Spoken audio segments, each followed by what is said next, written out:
Good morning. How's everyone? It's so good to see so many of you early in the morning. I'm Chumkee Aziz. I work for ASPCA.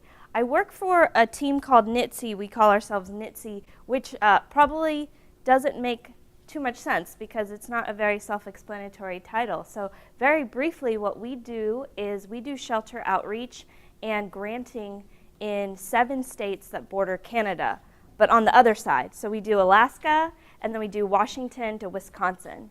So we work with shelters out there, primarily rural and underserved shelters, and we do outreach and consulting services, and then we help grant so that they can implement some of those changes. So it's a pretty cool gig. I trained in shelter consulting, so it's a nice take on it because now I have money to give away. So it's pretty helpful. We're going to talk about shelter sanitation this morning, which is not the most exciting topic, so I'm very happy you showed up this morning, but I'm hopeful we can make it interesting and I can share some new updates with you. The first part will be some basics, kind of the fundamentals, setting up the fundamentals around shelter protocols and a review of common disinfectants, and then we'll try to get to some case studies. So, I didn't want to put up another picture of someone cleaning a kennel, so I wanted to put up this beautiful pathogen. Y'all can probably guess can you guess what this is? It's pretty common in sheltering. It's one of the most concerning diseases in shelter medicine. It's parvo. It's really pretty. Yeah. Let's start with our goals. I think everyone is on the same page in terms of, every morning we thoroughly clean and disinfect the shelter, probably primarily for this reason, right? For biosecurity, to decontaminate our environment of any potential pathogens. But we also know that there are other goals to sanitation. Using our resources wisely, so we create sanitation protocols so that we, of course, use our resources wisely and effectively and efficiently. We also want to not just protect our animals, but we want to protect staff. We want to protect the visitors who come through. There are, of course, diseases that we know are zoonotic in the shelter, so we want to decontaminate against those as well. And then this is so important too, and I think we all feel this way, or more and more of us, of course, feel this way, which is that the shelter isn't just a pound anymore, right? We want the shelter to be a place that the community wants to come. And so part of that is we want it to be warm and inviting and welcoming and not smelly. So that's a part of sanitation as well. You can imagine why I put this picture and these factors up here when we talk about shelter risk factors. If y'all can see this photo, this was a shelter in Northern California where I was working near, and this shelter, these dogs didn't all come in together, right? These dogs were co-housed together because the shelter was operating very much so above capacity. So they were crowded. And you can imagine the risk factors that come along with that. Some of those animals might have been harboring diseases. If so, they've been exposing one another very directly. So challenges there. And so we know that in sheltering every day when we go into work, that sheltering is almost this perfect storm of challenges that we're dealing with every day, right? We have animals of unknown history, unknown vaccine history, unknown medical history, apart from the behavioral challenges that sometimes come along with animals as well. But we also know that we're putting them in housing that, even if it's the most optimal housing out there right now, we still know that that's stressful for an animal to have left its environment, whether it was a community cat or an owned dog, to have come into a shelter and get put into a kennel, right? We know that's stressful, even if it's the most, even if it's like the Taj Mahal of shelters. We know that there are other risk factors as well. So there's the stress, there is disease transmission. We know that some animals come in from our community already harboring disease. So things like ringworm and panluke. And this was so fascinating. I was in Alaska recently for work, and I thought this was so amazing. They just said, "We never see ringworm."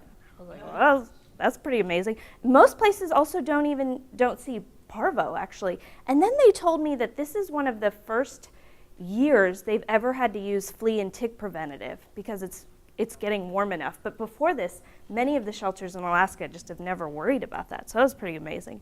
But we know that some animals come in with disease, right? And so I've put these risk factors up here because our goal, and a part of the reason we are so cognizant of appropriate sanitation, is because we know that there are these risk factors that are a part of everyday sheltering, right? And so our goal as staff and as volunteers, LVTs, as veterinarians then, is to promptly recognize disease when it comes in. For me, that is every single person in the shelter. That should be everyone's responsibility. Promptly recognize disease when it comes in, and then try to prevent the spread of it, right? Because we know once in a while disease is going to come in. And so sanitation is a huge part of trying to prevent disease from spreading. And then just to be thorough, I'll briefly touch on the main routes of transmission. We know about, oral fecal. We know about that things like canine infectious respiratory disease, what we used to call kennel cough, can be aerosolized or airborne. Environmental contamination is really significant for certain pathogens that are very hardy, right? Holler at me if you, what are some of the pathogens that we know are really hardy and difficult to decontaminate in the shelter environment? Say that again? Coccidia, yep. Ringworm. So things like coccidia. I'm going to also add in so the three big unenveloped viruses that are really difficult to decontaminate are parvo, panleuk, and calisi. And they're not like coccidia. Coccidia is very difficult. That's why the best bet with coccidia is always to clean up after bowel movements as quickly as possible and dispose of that as quickly as possible. With coccidia, you have a few hours before the kind of the eggs in the coccidia diarrhea will actually sporulate. And so you have a while. So if you can get rid of your coccidia, if you can just throw it away quickly, and that's your best way of decontaminating. But with things like parvo and panleuk and calisi, you just have to have the right disinfectant. And so we'll talk about that. We have to have the right disinfectant to get those pathogens, which we know are really contagious. But I've also put this photo up over here. You can probably imagine why I put this up over here. This is a regular staff member at this shelter. That's a very large cat. And you can envision that if there were any fomites on this cat, right, or vice versa, if she had fomites on her smock that morning, if she had something that she's carrying, like panleuk is really hardy.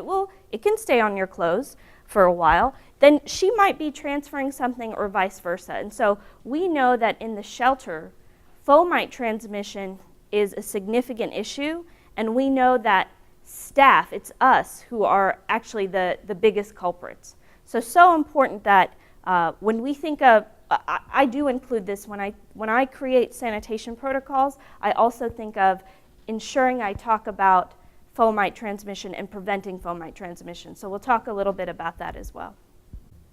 Let's talk about the actual process, and then we'll dive into some common disinfectants. So I've put this up here because I think of the process in a few different categories. I think of the process itself, so the work we're doing every day. And then say we're creating a sanitation protocol. I'm going to also include different categories. I'm going to include what places in the shelter or outside of the shelter do we need to make sure we focus on. The order of cleaning. So who do we handle first? Who do we handle last? If I'm writing a protocol, I'm going to make sure that I specify that. And the reason for that is we have staff, we have volunteers, we might have a rotating crew of service workers who come in. And so what's important here is that anyone who comes to the shelter on any given day has a easy to follow protocol that highlights how you do it, where you do it, and what order you should do it in, and what to use at the proper dilution and contact time. And so that's that last component of staffing and training, ensuring that we have trained everyone appropriately, and really importantly that we have enough staffing to do morning cleaning or to do cleaning throughout the day in an efficient way. So the basic process of sanitation is always twofold. It's always 2 steps. And I'm going to ask briefly, I'm going to ask briefly, tell me what disinfectant products y'all are using. Is anyone using bleach out there? Okay, and when you're using bleach, so some folks are using bleach, are you using a cleaner beforehand? Are you using some type of detergent? Holler, what type of detergents are y'all using? Dawn, yeah? Okay, so if you're using bleach, I think everyone knows that bleach has no detergent activity. So you have to use a separate detergent as your first step. So you have to clean and then use bleach as your disinfectant. How many folks are using Wysiwash? Does anyone use Wysiwash? Yeah, Wysiwash. How many folks are using a product like Trifectant or Virkon? A few folks. And how many folks are using accelerated hydrogen peroxide? I'm going to refer to that as Rescue as its trademark name. Okay. Some people have raised their hand of multiple disinfectants, which is interesting. So I would love to hear at the end, how you're using what. So there's a distinct difference. Oh, one more question. How many folks are using a Quaternary ammonium, like Kennel Care or Husky? Yeah, okay. So there's an important difference here. There are products like Rescue and Trifectant where if you read the label, it's going to say, this is a one-step product. And in theory, that is true because they are both a detergent and a disinfectant. So it's your soap and disinfectant in one product, which is terrific. But regardless, you're still going to do a 2-step process when you're actually cleaning. And so things like bleach, certain quaternary ammoniums, it depends on what type of quaternary ammonium you're using. Newer generations of quats have more detergent activity than previous generations, but with some quats you also have to sometimes use a separate detergent and then apply your quat as your disinfectant. But there is a distinction here. Things like Rescue, things like Trifectant, those products are going to be a one-step cleaner, but always keep in mind that cleaning and disinfection is 2 steps, and cleaning is the first step and it is the most important step. So cleaning is really you going in, you're doing the scrubbing, you're doing the wiping away, you're putting in the mechanical cleaning portion of that. You're using elbow grease, right? You're doing the hard work there. The cleaning part is the most important part, and the cleaning part removes up to 98, 99% of pathogens, actually. So it's so important when you're working with maybe a new staff member or a new volunteer, and you might be responsible for helping to train, right? It's really important that no one ever underestimates the power of the first step, which is cleaning. So just going in and doing the mechanical work. The second part then is disinfecting. So you apply your disinfectant, whatever product that is, at the right dilution for the right contact time, and that's going to get rid of the remaining pathogens that were left over after you mechanically cleaned. And it's going to give you peace of mind that everything has been thoroughly decontaminated. So I say that it's a 2-step process, but we all know that really there's multiple steps to it, right? We know that there's multiple steps. The first part is using PPE, and I don't mean you're gowning up to dilute Rescue concentrate. What I mean here is, which you do need to do, what I mean here is we're going to start morning cleaning and disinfection, and we need to make sure that we're wearing gloves, maybe boots or booties. I don't think booties would fare too well, but probably I like wearing boots, gloves, and then usually I recommend something like overalls or something that you can use to protect your everyday shelter clothes so that when you're done with cleaning and disinfection in the morning, you can get rid of those things and then you can start the rest of your day and the rest of the shelter. So always protect yourself in the morning when you're starting the cleaning and disinfection process, because you know that while you're doing that hard work, you are potentially aerosolizing some pathogens. You know that you're going to get pretty, it's going to get pretty nitty-gritty. So important to wear PPE in the morning. The second part is going to be cleaning with your actual detergent. In some cases, this might be something like Dawn. In other cases, you might be using Rescue, right? Because again, Rescue is a 2-in-1, detergent and disinfectant. This is important because this is the part where you're going to do the good mechanical cleaning. You're going to clean any surface, every surface, until it's visibly and apparently clean of organic matter. That's the most important part, because there are certain disinfectants, for example, bleach. There are certain disinfectants that will get inactivated by organic matter. So it'll get inactivated if it comes in contact with urine or feces. So important, that mechanical cleaning part is so important.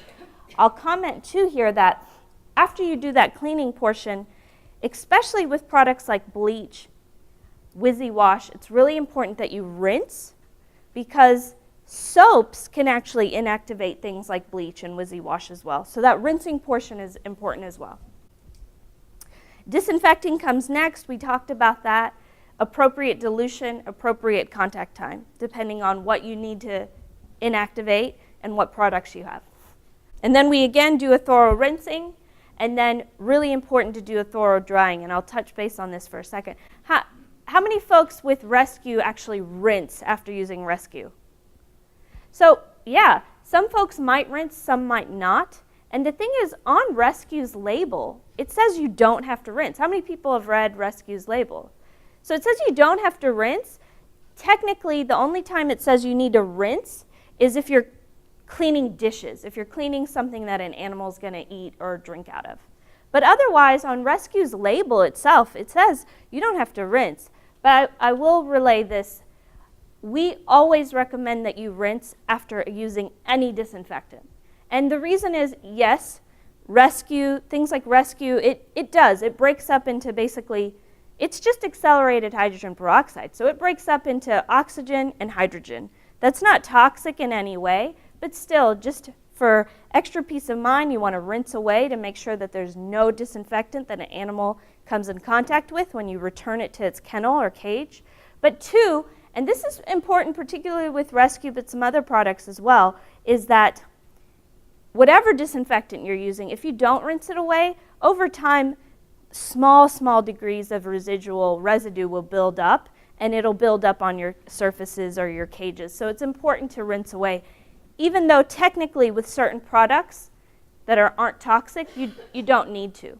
But we know for sure with things like bleach or things like Wysiwash, you need to rinse those away, absolutely. And then really important that you thoroughly dry. I was at Dr. O'Quinn's talk yesterday, the keynote speaker. I was at her talk yesterday on zoonotic diseases, and she was talking about salmonella, and that salmonella loves to replicate in damp environments.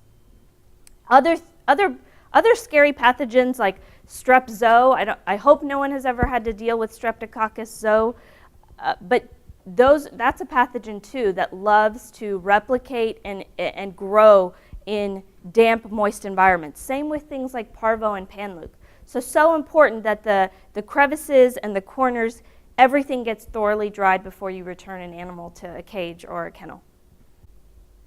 And then the places, and you know, this slide is really to highlight if you're training someone, or if there's a new staff member or new volunteer and you're helping someone learn the processes at your shelter, really important to highlight there are critical places within the shelter that we need to really focus on. And you can imagine what those places are. Things like your animal control vehicles, right? Those are animals that y'all are picking up off the street. Your ACOs are picking up off the street. You don't know any history about them, and you might go back out multiple times during the day and pick up animals in that same vehicle. So really important to disinfect in between. But also things like your intake room, intake processing room. That room is a communal place for animals that, again, you just found. You don't know if they have. You're just finding out if they've come in with any type of signs of infectious disease. You have no medical history on them. You haven't vaccinated them yet, right? So those communal areas, those are places you want to focus on to ensure that we disinfect thoroughly. Of course, things like surgery, kennels and cages in between occupants, but even things like restraint items. I worked with Dr. Hurley at UC Davis, Kate Hurley, and I recall her telling me about a Khaleesi outbreak at a shelter, which she tried to tackle over the phone for quite a few weeks, and they just couldn't figure out how Khaleesi was continuing to spread. And when she finally made that site visit, she realized that, because remember, Khaleesi is one of those pathogens that's very hardy, really hardy if you're not appropriately disinfecting it. So she realized, and this was back in the day, but she realized that they were using rabies pole on multiple cats, and that was going into their mouth at certain points. And that was a primary culprit for this Khaleesi outbreak. So things you might not think of, really important to always disinfect thoroughly. Of course, heavy contact areas, our clothing, our hands, of course, really important, countertops. And then we also want to focus on certain wards in the shelter, right? We want to, of course, focus on the intake area. We want to focus on really good biosecurity and appropriate sanitation protocols with juveniles, with sick animals, etc. And then the order, I think this is intuitive for a lot of shelters and a lot of us who have been in sheltering for a while now, but always important to reiterate this. And I'll give you a brief example. Actually, right before I came here, I was in the Pacific Northwest, right before I flew to Ithaca, and I went to a shelter, and when I got there, this was the second time I'd been to the shelter, and it's a small shelter. And when I got there, I saw a sign that said, cat ward closed, all the cats have a cold. And so I went in, and I asked Amy, and I said, what's going on? How is something weird happening? Do you think you have a bizarre pathogen going through? Do you think you have something scary going through? Should we be worried? And she said, all the cats they all got sick pretty quickly, one after another. And we dug around a little bit. I probed, I asked some questions because I'll be honest with you, I do a lot of infectious disease outbreaks, so I'm, top of mind for me is always, do we have some scary pathogen that's we're going through an outbreak, right? But I asked her a few questions. It turned out that it wasn't anything abnormal. It just turned out that she admitted to me. She said, I struggle with the staff in ensuring that they wear gloves in between animals and that they handle healthy animals before sick animals. And then I came to the realization that this wasn't anything scary or abnormal. It wasn't a crazy pathogen. It was just really basic biosecurity challenges of one animal got sick, and then we didn't isolate it because they don't have an isolation ward in their shelter, which is a big challenge. And so that animal stayed in place in the general cat ward, and then the staffing and other folks who were handling the kitties just weren't cognizant of make sure I handle healthy first and then sick last. So we were handling sick, then we were handling kittens, then we were handling other animals.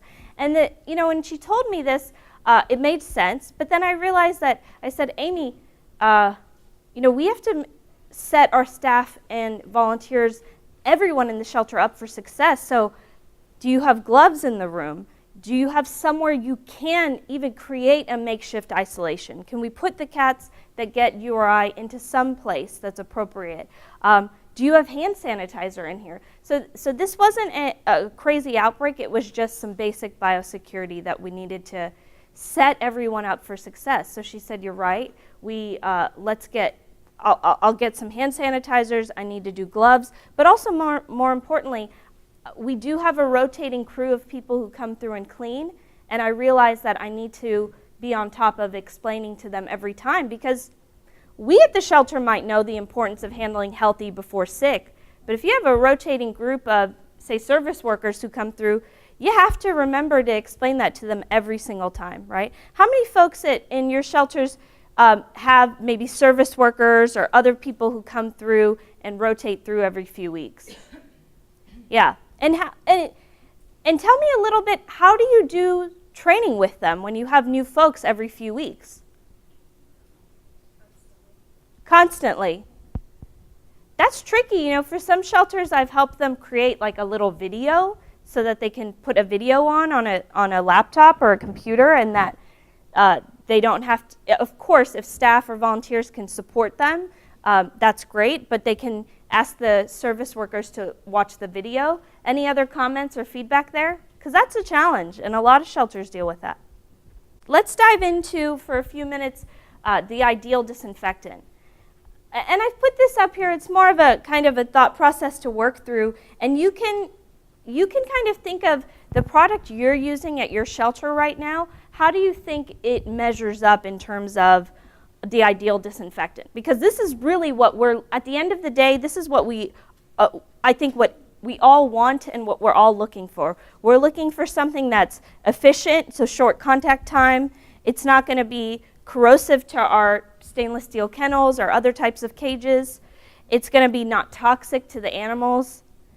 It's going to be cost effective. It's going to get any and everything we're concerned about. So it's going to get Parvo, Panluc, Khaleesi, plus all the other stuff. It's going to be easy because we want it to be pretty easy to apply and actually use, especially if we have a rotating cast of members who come through and help us with cleaning. And really important, this is important too. We want to, of course, do our mechanical cleaning, but we want to make sure that an Ideal Disinfectant will cut through organic material. So even if we didn't do 100% job on mechanically cleaning and getting rid of any organic debris, there are certain products out there that are still pretty effective in the face of organic material, and that's really helpful. So let's just go through some of the most common disinfectants. I'm not going to, of course, read the whole chart to you. Oh, please know at the end of the presentation I have my email, so you can always email me if you need slides, but if you have questions, of course, you can always email me too. But I won't read through this entire table, but I'm just going to go through the highlights here. With bleach, I'm going to say that the biggest disadvantage to bleach is that it is always distinct two steps. So you have to use a totally different product as a detergent, something like Dawn, and then only after that can you apply bleach. Because remember, bleach will get inactivated by both soaps and detergents, but also organic matter. So really important that when you're working with other team members, or you're training new team members, or maybe you're new to the staff or volunteer crew, that people are really cognizant of the fact that I need to rinse off any detergent I use before I apply bleach at the appropriate dilution. And you know, I'll be honest, I've gone to shelters that are using bleach, and that's nowhere in their protocol. And so I get pretty nervous that we're putting in, your staff is putting in so much work every morning to clean and disinfect, but is it really effective? And I will say that concerns me. I'll say that the biggest advantage to bleach is it's cheap, right? It's still cheap, but remember, you do have to use a detergent with bleach, so that increases the cost a little bit. One of the things we used to use bleach for all the time was ringworm, right? For many years, the only product we thought was effective against ringworm was bleach, and at a very, very concentrated ratio. What bleach is labeled at to be effective against ringworm, 1 to 10, is a significant respiratory irritant. So it actually irritates our mucosa. So you can imagine that with dogs and cats who are even more sensitive, that just is not okay at that dilution.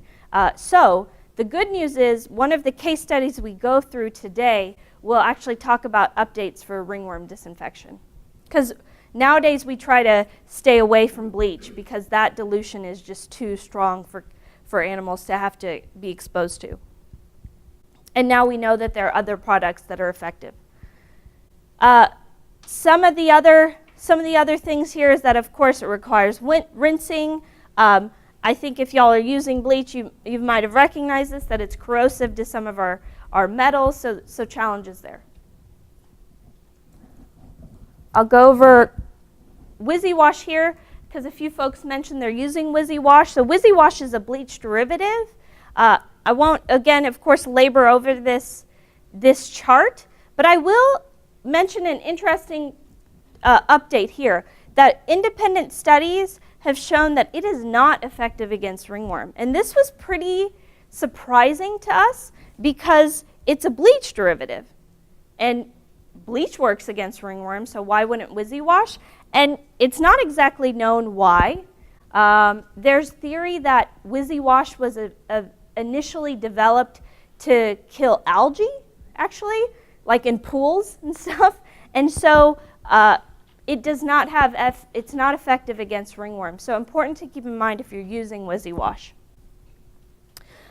Things like no rinsing required, which is on its label, we still recommend that you wash it away afterwards to reduce any residual buildup. The great thing about Wysiwash, the great thing about bleach, is that we know they're effective against parvo, panleuk, caleci, those non-envelope viruses. But remember, only if you've appropriately done that first step, right? Only if you've cleaned, gotten rid of all of your organic material, and rinsed any soap away. And only then are things like bleach and Wysiwash effective against panleuk and parvo. So always important to keep that in mind. Briefly, Quaternary ammoniums, tons of quats out there. The way to recognize if you're using a quat is go to your product and look at active ingredients. And the active ingredient will be a very, very long chemical name. And the end of it will say something like ammonium chloride, benzide. So it'll say something that says ammonium chloride, something like that. And you'll recognize that, oh, we're using a quat. And I encourage you to go back to your shelter. Even if you're using multiple products, go back to your shelter and read the active ingredients. And this is one of the reasons why. These are the two main things I'll mention.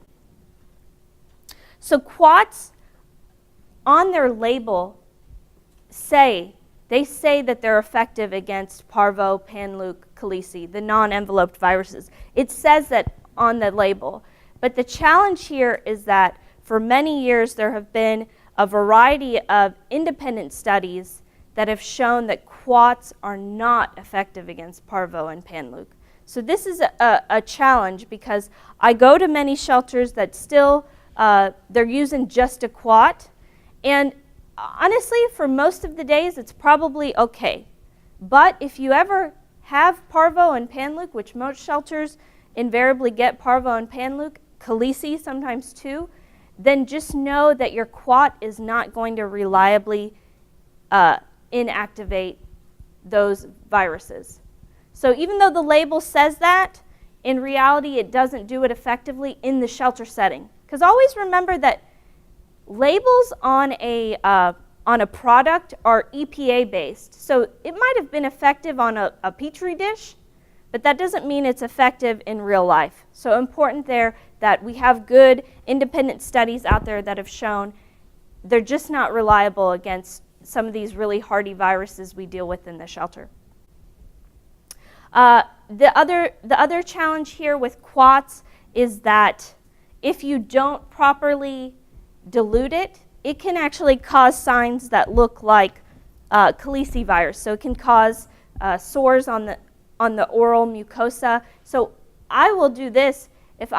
I still do this. If I ever go to a shelter that's dealing with some type of URI, a weird URI outbreak or issue, I always double check. Did something change with your disinfection protocol? Do you have new staff or new folks who are helping with disinfection and cleaning that maybe they're not diluting the product appropriately or using the product appropriately? Always triple check those things. You know, nowadays that's typically not the case, but always important to double check. And this was the same thing. You know, we didn't rinse the Quaternary ammonium away. We might have been using it at a higher dilution than we needed, and it caused some skin problems on the scrotum there. Briefly about trifectant, because some folks mentioned they used it. Trifectant is terrific because we know it very reliably gets parvo, panluke, calisi. So terrific. I would say that the biggest disadvantage, though, to trifectant, and y'all know this because if you're using it out there, is you have to remake it every 7 days. It's not stable, and it doesn't become it becomes ineffective after 7 days. So it's a good amount of work to keep up with trifectant there. If it starts fading, but it's still within the 7 days, is it still effective? So in theory, if you've appropriately diluted it and you've appropriately stored it, right, it should still be fine. Let's briefly talk about rescue, and then we're going to move into some case study. So rescue is a product that's out there now called, it's accelerated hydrogen peroxide. It is, you can see that I've listed a lot of positives here, and I'll be very transparent. You know, probably the biggest disadvantage is it's relatively more costly.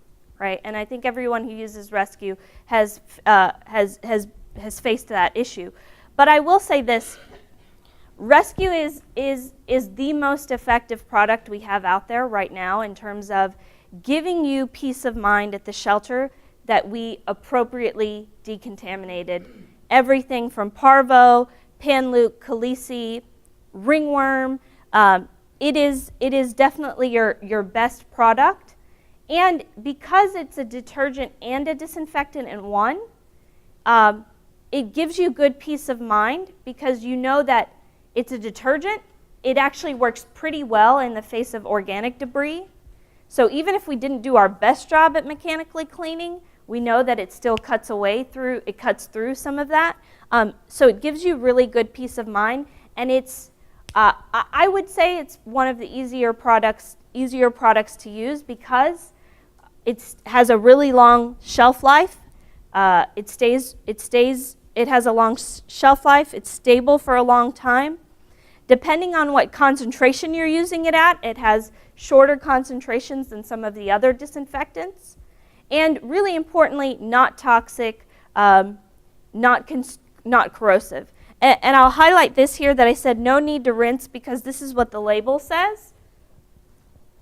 But I will say again, I'll reiterate that I always recommend rinsing to get rid of any residual there. Okay, the coccidia question. So there is actually no product that's labeled against coccidia. There are no products out there. Maybe steam cleaning, really, really high heat, something like that, but that's very difficult to do.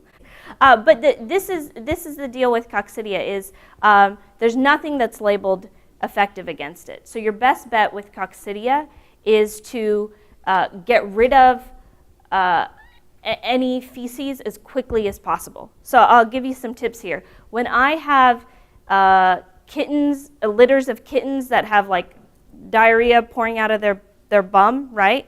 I'll, you know, if they're in foster or if they're in the shelter, I always use disposable litter boxes with them. And I tell fosters, and I share with staff, and I share with volunteers that just don't even bother reusing the litter box. Always just keep throwing it away because the challenge with coccidia is they can reinfect themselves, right? So there are little tips like get rid of the poop as quickly as possible. Use things like disposable litter boxes. If there are dogs with coccidia concerns, scoop that away. Try to disinfect it as best as you can, as quickly as possible. Because the only advantage we have with coccidia is that it does take a while for the eggs inside of coccidia, so to speak, to sporulate and become infectious. So it takes a few hours. So if you can just get rid of the feces as quickly as possible, that's your best bet. And it's your best bet because if you don't do that, then you get your environment contaminated, and that's almost impossible to decontaminate. So actually, I was at a shelter the other day, and they had a communal cat room, and part of it was indoor and part of it was outdoor. And they said, we can't go into that room because there's coccidia in there. And I was pretty concerned because when I looked through the door's window, I could see that there was an indoor area with mostly caging and furniture that could be disinfected. But then I could see through the back that there was another door to the back that was just an open door to just grassy areas and like muddy areas. And I mentioned this, and I said, this is really important that if these cats have coccidia and they're defecating outside, your entire environment outside is totally contaminated, and you will not be able to decontaminate that. In cases like that, quite honestly, the only solution would be to cement that over. There's probably no way they'd be able to decontaminate something like that. So of course, just important to know these little tidbits, because it might be you that remembers this one thing from this lecture, and then you realize, shoot, if we're ever concerned about something like coccidia, cryptosporidium, there are these weird pathogens out there. Coccidia is probably the most common one, that's really hard to decontaminate. Let's go through a case study. Any idea what this pathogen is? I also think it's very beautiful. I bet some of you recognize it. This is like what we call macroconidia of Microsporum canis. So this is ringworm on electron microscopy. I thought it was really pretty. We're going to talk about ringworm because I'm hopeful that I can share some updates with you about handling ringworm. The most important, and I'm just going to do this off the bat, the most important updates in general about ringworm are that, yes, we used to be very afraid of ringworm. We should still have a healthy respect for it. I would say not be scared of it, because we have good updates to share to give us a little more peace of mind about how we can decontaminate. So how many folks handle ringworm in the shelter and or send it out to foster?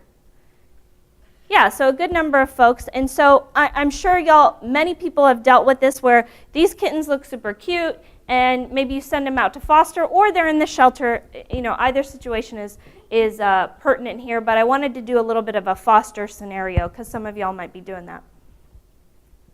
So I think a lot of folks have dealt with something like this. Underage kittens come in, you send them out to foster. A few days later, the foster is, it's obvious something is up.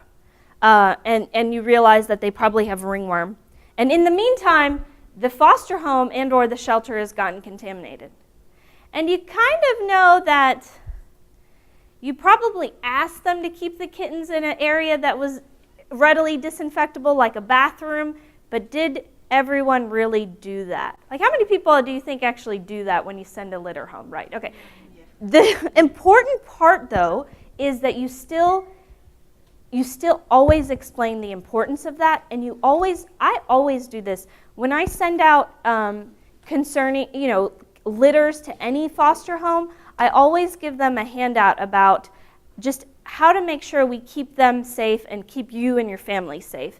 And I still press upon them that keeping them somewhere that's disinfectable, or at least just not letting them run around like crazy on carpet or sofas, is really imperative and really important. So I try as much as I can.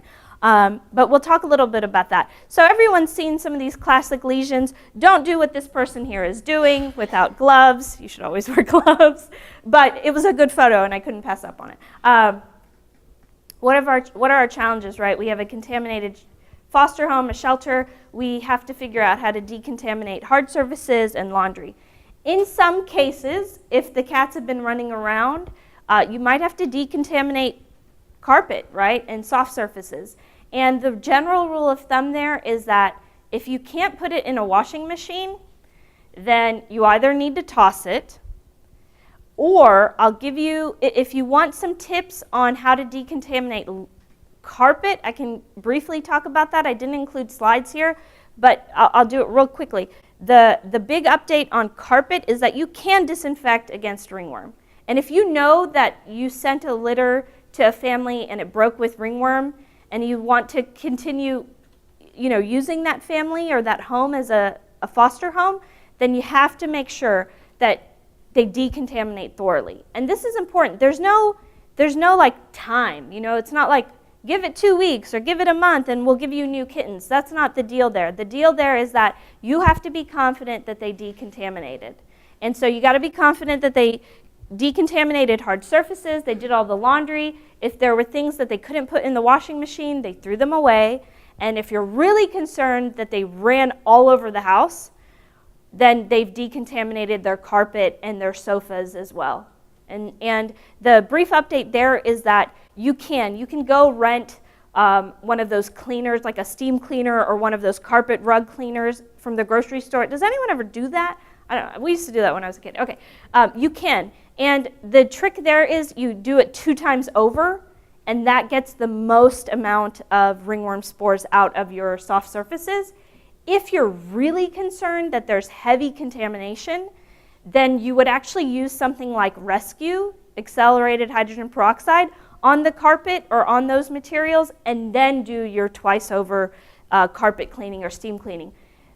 But really big caution here is that the Excel will probably discolor those things. So be very cautious. So important to not scare our fosters, but to be honest with them that, hey guys, if you're dealing with ringworm and it does get all over the house, it is very difficult to disinfect, and there's no time period that can pass before we can give you an animal again. It's just you have to tell us with confidence and explain to us with confidence that you've thoroughly disinfected. So this is the good news here about hard surfaces. It used to be back in the day that we thought only bleach, right? Only bleach at this really high concentration. The good news is there's been a lot of studies out there and there's a lot more data, and this is the most important part to decontaminating ringworm. It's just that first step of mechanical cleaning. If you go in and you do your thorough scrubbing and your thorough wiping, that's going to get most of your ringworm spores. Because remember, ringworm, once it's off of an animal and it's sitting in a cage or it's sitting in a kennel, it's not multiplying. It's not like mold in your house, which can multiply. Ringworm won't multiply without a host, so it's just sitting there. And you just have to mechanically remove it. You just have to get rid of it. After that, you're gonna make sure it's visibly clean. And then the truth is,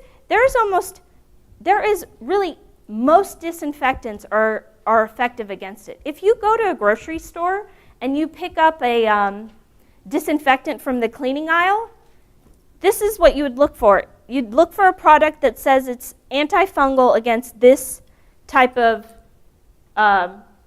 fungus. This is trichophyton mega, I can't even pronounce that, but this is the type of ringworm species that's most common in humans.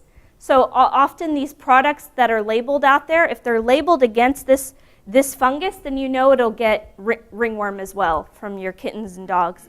So really any product, so Quaternary ammoniums, of course Rescue, trifectant, those products when applied liberally to a clean surface, they're going to disinfect against ringworm. So that's a good update that we know we don't have to reach for bleach anymore. And I always advise against bleach because it, especially at the high concentration you need to use for ringworm, it's really caustic. It's really a respiratory irritant. A few more tips here. I always say this. Say you have some kittens out in foster, and we're hopeful that they're trying to keep them, secluded in an area for the most part that's easily disinfectable. You're going to tell them that it is important to cut down on environmental contamination. We want to clean every day a little bit. You don't have to do a thorough clean where you move the kittens out and you go crazy. But you need to do, even at home or in the shelter, you need to do, of course, daily spot cleaning. And that's okay to do. Tidy it up If something looks really nasty, toss it out, put it into the wash. But for the most part, you're okay doing spot cleaning, even with ringworm animals. It's just something like at least twice a week. At least twice a week, do a really thorough cleaning on those animals. But we know the benefits of spot cleaning now, right? We know that it's really useful to the cat to not have to get moved, to have the same towels and the same odors in their cage. We know it's less stressful, and the same thing applies here. So you just need to make sure you do thorough cleaning at the shelter, or you relay that to your fosters about twice a week, and you're good to go. Some comments then on laundry. Laundry is important in the shelter and foster, and I always specify this. Always separate ringworm laundry from other laundry, right? And this is a pretty neat update. This is the most important part about decontaminating ringworm laundry. It turns out the temperature, if you use super hot water, if you use super cold water, that doesn't matter. What matters the most is the same concept, that the mechanical cleaning. So what you want to do is you don't want to overload your washer, and you want to use the longest cycle. And the reason is you want maximal agitation of that laundry. That's how you're going to get rid of most of your ringworm spores. If you read the papers, it's going to tell you that technically you should do 2 washes to get 99.9%. But really, if you do 1 wash at the longest cycle possible without overloading the washer, you're good. You've gotten most of your ringworm spores out. And the truth is, bleach doesn't matter. And the reason behind that is you can toss it in, you don't have to toss it in. The amount of bleach you would have to put into a huge washing machine, I mean, you'd have to put in so much bleach that it would destroy all of your towels and stuff. So the bleach is something we hold on to with laundry. In this case, it doesn't matter, is what studies have shown. So just some biosecurity lessons learned here. So important that, and I'm going to stress this because I know we have staff and volunteers here. I'm sure some of you, if not many of you, have taken home ringworm cases once in a while and helped treat them at your home. And this is really the most important part you want to share with with fosters if you're sending home a litter out. If you're sending a litter out, is that the most important part of handling ringworm and treating ringworm in foster or in shelter is that those kittens are going to be with you for a few weeks, right? 4 to 6 to maybe 8 weeks. And they're typically at an age where they are in their critical developmental phase, right? Really critical socialization phase. So the most important update with ringworm then is don't be scared of it. We have good ways of decontaminating against it. We have great protocols for treating it. Don't be scared of it, but try not to let the kittens, go crazy in the house. Try to keep them somewhere that's mostly disinfectable. And really important, not to scare folks, because you need to make sure that they're socializing those animals as often as possible, because those animals are with them for weeks at a time. And it's really important that during that critical age, they are properly socialized with. So that's really the take home here with this ringworm, is we have great updates. So important to remind people to appropriately socialize those animals. Email me anytime if you have questions. But thank you so much for joining me today.